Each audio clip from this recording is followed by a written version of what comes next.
చెక్కతో, చర్మంతో డోలు, తబలా వంటి సంగీత వాద్యం తయారు చేసేవారు. అలాగే అడవిలో లభించే మరికొన్ని వస్తువులతో సంగీతాన్ని తయారు చేసేవాళ్ళు. వీటి గురించి వివరంగా ఇక్కడ రాసి పెట్టారు చూడండి. అలాగే ట్రైబల్స్ వాడిన కొన్ని అలంకారాలు ఇప్పుడు మీకు చూపెడతాను. గాజులు, మట్టీలు, పాపిడి బిళ్ళలు ఇలా చాలా రకాల అలంకారాలు ఉన్నాయి. ఇవి నాకు కొన్ని తెలియదు, మీకు తెలిస్తే కామెంట్ చేయండి. దాని పక్కన ఇంకో బాక్స్ ఉంది, దాంట్లో కూడా చాలా రకాల అలంకారాలు ఉన్నాయి. చేతిలో పెట్టే కడియాలు, మెడలో పెట్టే పూసలు ఇలా రకరకాలుగా ఉన్నాయి. మీకు ఏమైనా తెలిస్తే తెలపండి.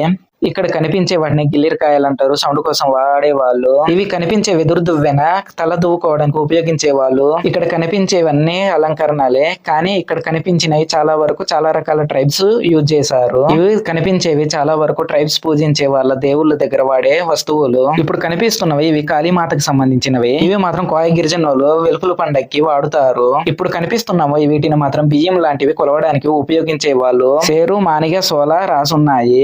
మానిక అంటే 2 కేజీలు అనుకుంటా, సేరు అంటే కేజీ అనుకుంటా, సోలా అంటే మాత్రం అరకిలో అనుకుంటా. నాకు అంతగా తెలియదు, మీకు ఏమైనా తెలిస్తే కామెంట్ చేయండి. ట్రైబ్స్ ధరించే అలంకరణలు చూసాము కదా, ఇప్పుడు మనం ట్రైబ్స్ పూజించే దేవుళ్ళను చూద్దాం.